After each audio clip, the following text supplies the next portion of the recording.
اعوذ باللہ من الشیطان الرجیم بسم اللہ الرحمن الرحیم والا وا اور لا نہ تقتلو قتل کرو نفسا کسی نفس کو کسی جان کو اور نہ قتل کرو اس نفس کو اللہ تی جس کو حرام کیا اللہ تعالیٰ نے اللہ مگر بالحق حق کے ساتھ مگر حق کے ساتھ قتل کرو جہاں ضروری ہے، لیکن اس کے بعد ویسے کسی کو قتل نہ کرو، حرام ہے۔ ومن اور جو قتلا اور جو قتل کیا جائے مظلومن حق واپس قد ہے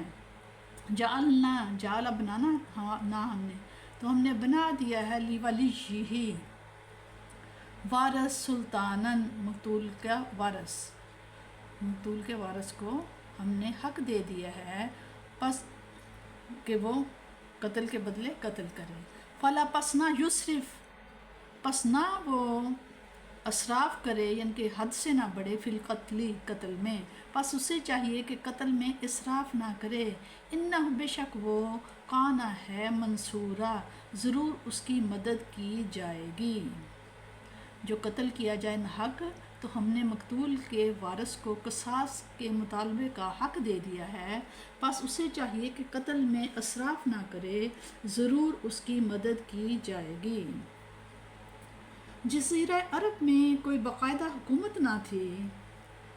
سب قبیلے اپنی جگہ آزاد تھے اور صرف اپنے قبیلہ کے رئیس کے احکام کی تعمیل ضروری سمجھتے تھے، اس لیے جو قبیلہ قوت و طاقت میں کسی قبیلہ سے زیادہ ہوا کرتا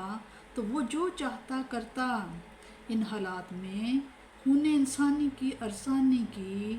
حد ہو چکی تھی، جب چاہا کسی قبیلہ پر حملہ کر دیا اور اس کے جتنے افراد پر بس چلا ان کو تحقیق کر دیا۔ اگر کسی کمزور قبیلہ کے فرد کے ہاتھوں کسی طاقتور قبیلے کا کوئی آدمی قتل ہو جاتا تو اس کے معاوضہ کی کوئی حد مقرر نہ تھی، اور اگر کوئی طاقتور کسی کمزور کو قتل کر دیتا تو کوئی دادرسی کرنے والا نہ تھا۔ اسلام معاشرہ کی تعمیر جن عمدہ اور صالح بنیادوں پر کرنا چاہتا تھا، اس میں اس قسم کی زیادتیوں اور بے انصافیوں کی گنجائش ہرگز نہ تھی۔ اس لیے اس حکم سے باہمی قتل و غارت گری کے دروازے کو بند کر دیا گیا۔ اگر کوئی شخص قتل کرتا تو قاتل کی طاقت، اس کے قبیلے کی قوت اس کو قتل کی سزا سے بچا نہیں سکتی تھی، بلکہ مقتول کے وارث کو اختیار تھا کہ چاہے وہ قصاص خون کے بدلہ لے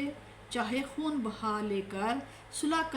کر لے۔ مقتول کے وارثوں کو یہ اختیار دینے کے بعد انہیں اس سے بھی روک دیا گیا کہ وہ قصاص لینے میں عدل و انصاف کے تقاضوں کو نظر انداز کر دیں۔ اس کی متعدد صورتیں ہو سکتی ہیں: قاتل کو چھوڑ کر غیر قاتل کو قتل کر دینا، یا ایک مقتول کے عوض کئی لوگوں کو تحقیق کرنا، یا قاتل کو قتل کرنے کے بعد اس کی لاش کو بگاڑنا، یا خون بہا لینے کے بعد پھر قاتل کو قتل کر دینا۔ ان تمام امور سے منع فرمایا۔ یہ آیت مکہ مکرمہ میں نازل ہوئی جہاں بھی اسلامی اقتدار قائم نہیں ہوا تھا۔ وعدہ کر کے اس کو توڑنا اسلام کی نظر میں بڑا معیوب ہے۔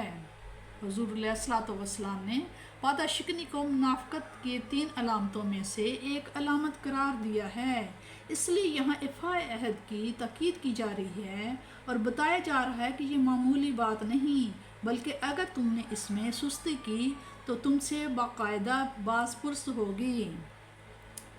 اور یہ جو وعدہ والا تقربوا مال الیتیم الا بالتی ہی احسن حتی یبلغ اشدہ وأوفوا العہد ان العہد کان مسئولا، اس میں بتایا جا رہا ہے کہ مال اگر کوئی یتیم بچہ ہے، اس کا تایا ماما چچا جو بھی رشتہ دار ہے، اگر وہ اس یتیم کی پرورش کرے تو یہ اس کو حق ہے کہ جو اس کا پیسہ ہے یتیم کا وہ اس کا ویسے ہی رہے اور اپنے پاس سے اس کی پرورش کرے۔ اگر اس حال میں وہ اس کے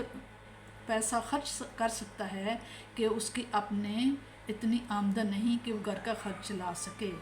لیکن جب بچہ بڑا ہو جب سمجھ آ جائے کہ یہ بچہ ہر طرح کی خیال رکھ سکتا ہے، فضول پیسہ نہیں خرچ کر سکتا، تو پھر اس کو پہلے آزما لے، پھر اس کے بعد اس کا پیسہ اس کو لوٹا دے۔